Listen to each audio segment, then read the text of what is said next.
ಪತ್ರಿಕಾಗೋಷ್ಠಿಗೆ ಆಗಮಿಸಿರ್ತಕ್ಕಂಥ ಎಲ್ಲ ಮಾಧ್ಯಮ ಸಹೋದರರಿಗೆ ಶರಣಾರ್ಥಿಗಳು. ಇವತ್ತಿನ ಪತ್ರಿಕಾಗೋಷ್ಠಿಗೆ ಉಪಸ್ಥಿತರಿರ್ತಕ್ಕಂಥ ಹಿರಿಯರ ಪರಿಚಯ ಮಾಡಿಕೊಡ್ತೇನೆ. ಲಕ್ಕವಳ್ಳಿ ಮಂಜುನಾಥ್, ಮಾನ್ಯ ಅಧ್ಯಕ್ಷರು, ಬುಡಕಟ್ಟು ಪೂರ್ವ ಸಂಘರ್ಷ ಸಮಿತಿ ಕರ್ನಾಟಕ. ಶ್ರೀಮತಿ ಹೇಮಲತಾ ಹಂದರ್ಗಲ್, ಅಂದೇಲಿ ಸರ್, ಕೆಎಸ್ ಹಂದರ್ಗಲ್, ನಮ್ಮ ಇದ್ದರಿಗಿ ಸರ್ ಹಾಗೂ ಲೋಕೇಶ್ ಸರ್. ಇವತ್ತಿನ ಪತ್ರಿಕಾಗೋಷ್ಠಿಯಲ್ಲಿ ಉಪಸ್ಥಿತರಿರ್ತಕ್ಕಂಥದ್ದು ಯಲ್ಲಪ್ಪ ಹೆಗಡೆ, ಈ ಸಾಂಪ್ರದಾಯಿಕ ಕುರಿಗಾಯಿ ಹಿತರಕ್ಷಣಾ ಸಮಿತಿಯ ಎಲ್ಲ ಹಿರಿಯರು ನಾವಿಲ್ಲಿ ಪತ್ರಿಕಾಗೋಷ್ಠಿಯನ್ನು ಮಾಡ್ತಾ ಇದ್ದೀವಿ. ಮುಖ್ಯವಾಗಿ ಸರ್ ಮೈಕ್ ಬಿಟ್ಟು ನಡೀತದ, ಮೈಕ್ ಇರಬೇಕು, ಅಲ್ಲ ಮೈಕ್ ಬೇಕು, ನಮ್ಗೆ ಆಡಿಯೋ ಬೇಕಾ? ಅಲ್ಲಿ ವಾಯ್ಸ್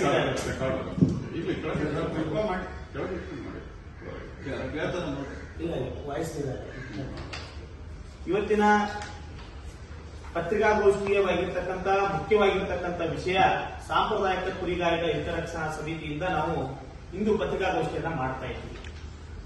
ಮಾನ್ಯ ಸಚಿವರಾಗಿರ್ತಕ್ಕಂಥ ಅರಣ್ಯ ಜೀವಿಶಾಸ್ತ್ರ ಮತ್ತು ಪರಿಸರ ಇಲಾಖೆ ಸಚಿವರಾಗಿರ್ತಕ್ಕಂಥ ಸನ್ಮಾನ್ಯ ಶ್ರೀ ಈಶ್ವರ್ ಖಂಡ್ರೆ ಅವರು 22/7/2025 ಒಂದು ಟಿಪ್ಪಣಿಯ ಮೂಲಕ ಅಧಿಕಾರಿಗಳಿಗೆ ಸೂಚನೆಯನ್ನು ನೀಡಿದರು. ಏನು ಅವರು ಟಿಪ್ಪಣಿಯಲ್ಲಿ ನೀಡಿರ್ತಕ್ಕಂಥ ವಿಚಾರ ಅಂತಂದ್ರೆ, ರಾಜ್ಯದಲ್ಲಿರ್ತಕ್ಕಂಥ ಎಲ್ಲ ಅರಣ್ಯ ಪ್ರದೇಶಗಳಲ್ಲಿ ಕುರಿ, ದನ, ಕರುಗಳು, ಮೇಕೆಗಳನ್ನ ಮೇಯಿಸುವುದನ್ನ ನಿರ್ಬಂಧಿಸಲು ಮತ್ತು ನಿಷೇಧಿಸಲು ಕ್ರಮವನ್ನು ವಹಿಸಬೇಕು ಅಂತೇಳಿ ಅಧಿಕಾರಿಗಳಿಗೆ ಸೂಚನೆ ನೀಡಿದರು. ಈ ಸೂಚನೆ ಒಳಗೆ ಅವರು ಸ್ಪಷ್ಟವಾಗಿ ಹೇಳೋದೇನಪ್ಪಾ ಅಂತಂದ್ರೆ, ಏನು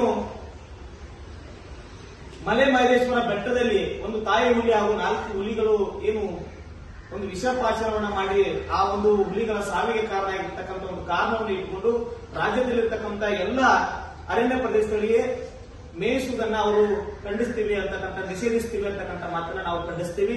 ಜೊತೆಗೆ ಅವರು ಸಹಿತ ಇನ್ನೇನೆ ಮತ್ತೆ ಬರೋ ಹೇಳಿಕೆ ನೀಡಿದ್ರು. ಏನಪ್ಪ ಅಂತಂದ್ರೆ, ಇಲ್ಲ ಅದು ತಮಿಳುನಾಡಿಗೆ ಮಾತ್ರ ಸಂಬಂಧಪಟ್ಟದ್ದು, ಆದ್ರೆ ನಮ್ಮ ರಾಜ್ಯದ ಯಾವುದೇ ರೀತಿಯಾಗಿರ್ತಕ್ಕಂಥ ತೊಂದರೆ ಇಲ್ಲ ಅಂತಕ್ಕಂಥ ಅಭಿಪ್ರಾಯಗಳನ್ನ ಹೇಳಿದ್ರು. ಅದರಲ್ಲಿ 2 ಮದ್ರಾಸ್ ಹೈಕೋರ್ಟ್ನ ವಿಚಾರಗಳನ್ನ ಸ್ಪಷ್ಟವಾಗಿ ಹೇಳಿದ್ರು. ತಮಿಳುನಾಡಿನ ರಾಜ್ಯದಲ್ಲಿ ಇರ್ತಕ್ಕಂಥ ಅರಣ್ಯ ಪ್ರದೇಶಗಳಿಗೆ ಅಲ್ಲಿ ನಿಷೇಧ ಇದೆ, ಹಾಗಾಗಿ ಅಲ್ಲಿಯ ದನಕರುಗಳು ನಮ್ಮ ರಾಜ್ಯಕ್ಕೆ ಬರ್ತಕ್ಕಂಥದನ್ನ ಒಂದು ಮದ್ರಾಸ್ ಹೈಕೋರ್ಟಿನ ಕೋರ್ಟ್ ಮಾಡಿದ್ರು. ಅದೇ ಮದ್ರಾಸ್ ಹೈಕೋರ್ಟ್ನ ಇನ್ನೊಂದು ವಿಚಾರಗಳನ್ನ ಅವರು ಮಾಡಿಫೈ ಆಗಿರ್ತಕ್ಕಂಥ ಆರ್ಡರ್ ಬಗ್ಗೆ ಯಾವತ್ತೂ ಸ್ಪಷ್ಟೀಕರಣ ಕೊಟ್ಟಿದ್ದಿಲ್ಲ.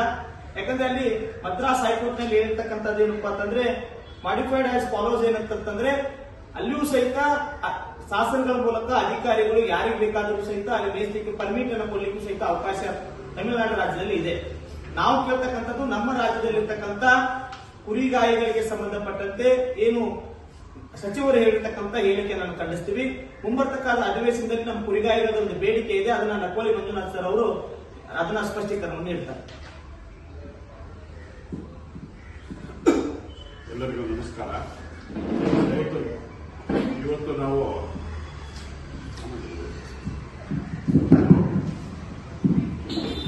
ನಾವು ಈ ತಿಂಗಳು ಮಾನ್ಯ ಕರ್ನಾಟಕ ರಾಜ್ಯ ಸರ್ಕಾರದ ಅರಣ್ಯ ಸಚಿವರಾಗಿರ್ತಕ್ಕಂಥವರು 22/7/2025 ಕೊಟ್ಟಿರ್ತಕ್ಕಂಥ ಒಂದು ಟಿಪ್ಪಣಿ ಏನಿದೆ, ಇಲಾಖೆಗೆ ಸೂಚನೆ ಕೊಟ್ಟಿರ್ತಕ್ಕಂಥದ್ದು ಇಡೀ ಶೋಷಿತ ವರ್ಗಗಳ ಮತ್ತು ಕುರಿಗಾಯಿ ಮತ್ತು ದನಗಾಯಿ ಕುಟುಂಬದವರ ಮೇಲೆ ತುಂಬಾ ಗಂಭೀರವಾದ ಪರಿಣಾಮ ಬಿದ್ದಿದೆ. ಏಕೆಂದ್ರೆ ಈ ರಾಜ್ಯದಲ್ಲಿ ಇರ್ತಕ್ಕಂಥ ಸುಮಾರು 33% SC/ST ಹಾಗೂ 25% ಕೃಷಿ ಒಂದು ಉದ್ಯೋಗವನ್ನು ನಂಬಿರ್ತಕ್ಕಂಥ ಕುಟುಂಬಗಳು ಬೀದಿ ಪಾಲಾಗ್ತಕ್ಕಂಥ ಪ್ರಮುಖವಾದ ಕಾರಣಕರ್ತರಾಗ್ತಾ ಇದ್ದಾರೆ. ಅದು ಅವರ ಜನಜೀವನದ ಅವರ ಜೀವನದ ಮೇಲೆ ತುಂಬಾ ಪರಿಣಾಮಕಾರಿಯಾಗಿ ಬೀರಿದೆ.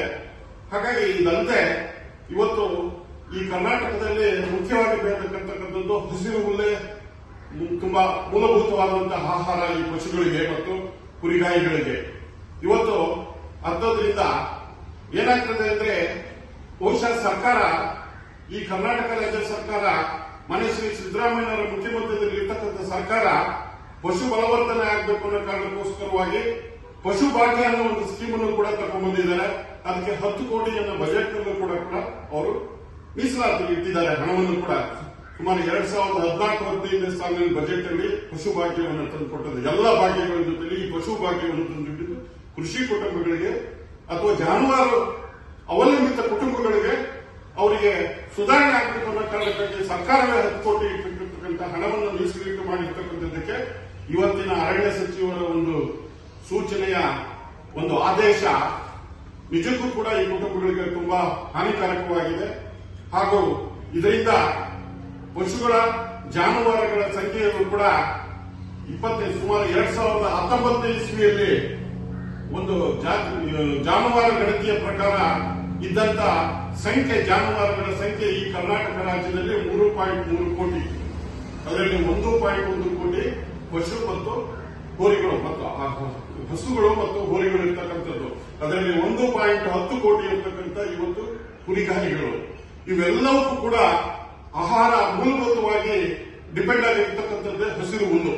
ಹಸಿರು ಹುಲ್ಲು ನಾಡುಗಳಲ್ಲಿ ಸಿಗ್ತಾ ಇದ್ದಾಗ ಕಾಡುಗಳನ್ನ ಅವಲಂಬಿತವಾಗಿರ್ತಕ್ಕಂಥ ಕುಟುಂಬಗಳು ಹೋಗಲೇಬೇಕಾಗ್ತದೆ, ಅನಿವಾರ್ಯ ಆಗ್ತದೆ. ಅದಕ್ಕೆ ಮೂಲಭೂತವಾಗಿ ಬೇಕಾಗಿರ್ತಕ್ಕಂಥದ್ದು ಆಹಾರ ಹಸಿರು ಹುಲ್ಲು.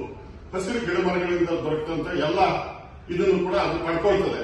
ಆದ್ರೆ ಇವತ್ತು ಅದಕ್ಕೆ ಧಕ್ಕ ಬರೋ ರೀತಿಯಲ್ಲಿ ಒಂದು ಇವರ ಆದೇಶವನ್ನು ಹೊರಡಿಸಿದ್ರೆ ಇವರು ಪಶುಭಾಗ್ಯ ಮಾಡೋದ್ರಲ್ಲಿ ಈ ಸರ್ಕಾರ ಪಶುಭಾಗ್ಯವನ್ನ ಯೋಜನೆಯನ್ನ ತರೋದ್ರಲ್ಲಿ ಏನಾದ್ರೂ ಕೂಡ ಅರ್ಥ ಇದೆ ಅನ್ನೋದು ಒಂದು ಪ್ರಶ್ನೆ ಹುಟ್ಟುತ್ತದೆ. ಅದರ ಜೊತೆಯಲ್ಲಿ ಕುರಿಗಾಯಿ ಸುರಕ್ಷಣಾ ಯೋಜನೆ ಅಂತ ಕೂಡ ಮಾಡಿ ಅದರಲ್ಲಿ 5 ಕೋಟಿಯನ್ನು ಮೀಸಲಾತಿ ಇಟ್ಟು 2015ರಿಂದ ತಂದಿದ್ದಾರೆ. ಯಾತಕ್ಕೆ ತರ್ತೀರ ನೀವು? ಇವತ್ತು ಪಶುಗಳ ಸಂಖ್ಯೆ, ಜಾನುವಾರುಗಳ ಸಂಖ್ಯೆ ಮತ್ತು ಕುರಿಗಾಯಿಗಳ ಸಂಖ್ಯೆಗಳು ಕೂಡ ದಿನದಿನಕ್ಕೆ ಕಡಿಮೆ ಆಗ್ತದೆ. 2019ರಲ್ಲಿ 20ನೇ ಜಾನುವಾರು ಗಣತಿಯ ಪ್ರಕಾರ ಇದ್ದಂತ 3.3 ಕೋಟಿ